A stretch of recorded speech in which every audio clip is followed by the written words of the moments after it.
Right now, if something goes wrong inside your body, you make a phone call. A pain that won't stop, a fever that climbs, a cut that turns the wrong color. And within hours, you're sitting in front of someone who knows what to do. You've done this your whole life. You've never once questioned that the help would be there. For almost all of human history, there was no one to call. When the pain came, and it came for everyone, eventually, you faced it with whatever your village believed was true about the human body. And what they believed was, almost always, terrifyingly wrong. So let's actually walk into that world. Not the clean version from a history book.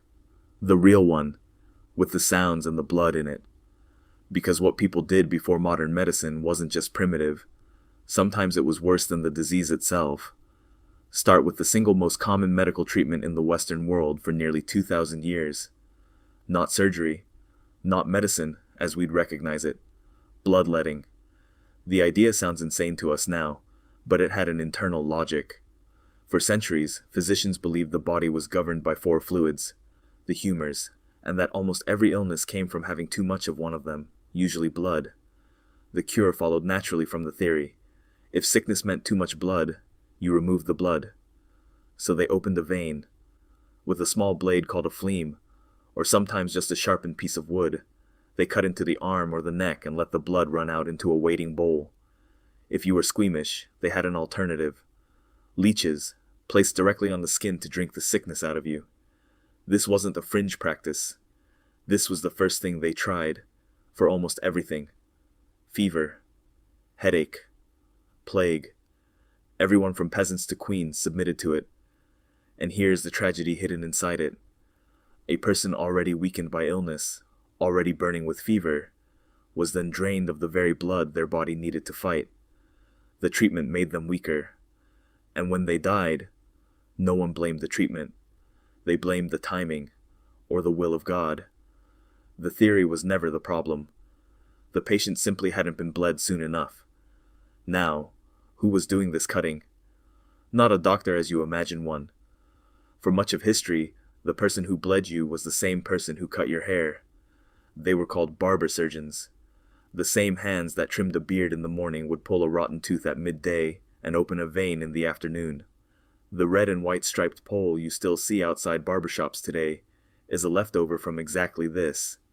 The red for blood, the white for the bandages. A cheerful little sign, hanging on the street, that is secretly a memory of a time when your barber was also the closest thing you had to a surgeon. And if you actually needed surgery, real surgery, then may God help you, because almost nothing else could. Surgery was the last resort. The thing they did only when everything else had failed and death was already in the room. And the reason they avoided it is simple. There was no anesthesia. None. When they amputated a leg crushed beyond saving, they did it with a saw and a knife on a patient who was fully, completely awake. Men were held down. Something was put between their teeth. And then it began, and they felt all of it. To stop the bleeding afterward, they reached for the other tool. Fire.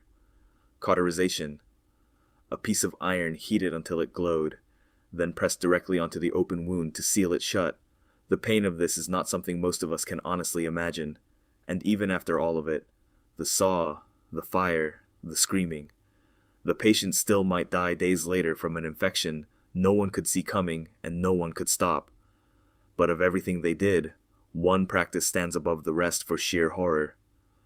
If your suffering was in your head, if you had crushing headaches or seizures, or what they called madness, a physician might decide the problem was something trapped inside your skull, and the solution was to let it out. They called it trepanation, drilling a hole directly into the living skull. It is one of the oldest surgical practices on Earth. We've found skulls with these holes going back 7,000 years.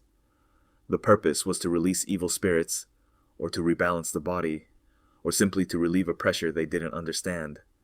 And it was done, like everything else, with the patient awake and the skull opened by hand. Here's the detail that should stay with you. Some of those ancient skulls show bone that grew back around the hole. That means the person survived it. They lived, with a hole drilled in their head, long enough for the bone to heal. Sit with what that survival must have actually felt like. Now step back and see the whole picture, because this is the part we never think about. It wasn't just that the treatments were crude.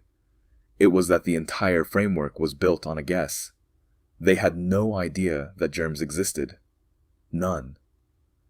The invisible things that actually caused their infections, their fevers, their plagues. They had no name for them, no concept of them at all. They cleaned wounds with wine and vinegar sometimes, and it occasionally helped, but they didn't know why. They were fighting an enemy they couldn't see, with theories they'd inherited from men who had died 1,000 years before them, and they were doing it in the dark. And behind every single one of these practices was something heavier than the pain. It was the aloneness. When you got sick in that world, there was no reassurance that anyone actually knew what was wrong. The person treating you was guessing, sincerely and desperately, but guessing. Your survival wasn't in the hands of knowledge. It was in the hands of luck, and faith, and the strength your own body happened to have, which is what makes the life you have now so strange, when you finally look at it directly. Tonight, if something goes wrong in your body, you will not reach for a bowl to catch your own blood. No one will heat an iron.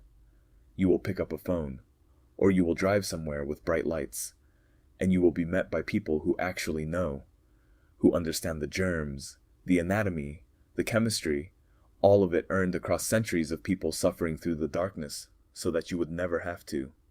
Every one of those failed treatments, every scream on a wooden table, every person who died from a cut or a fever or a hole drilled into their skull, they were all, in a sense, the long and terrible tuition that bought the world you were born into. You have never had to be that alone with your own body, and almost nobody ever stops to feel how extraordinary that is.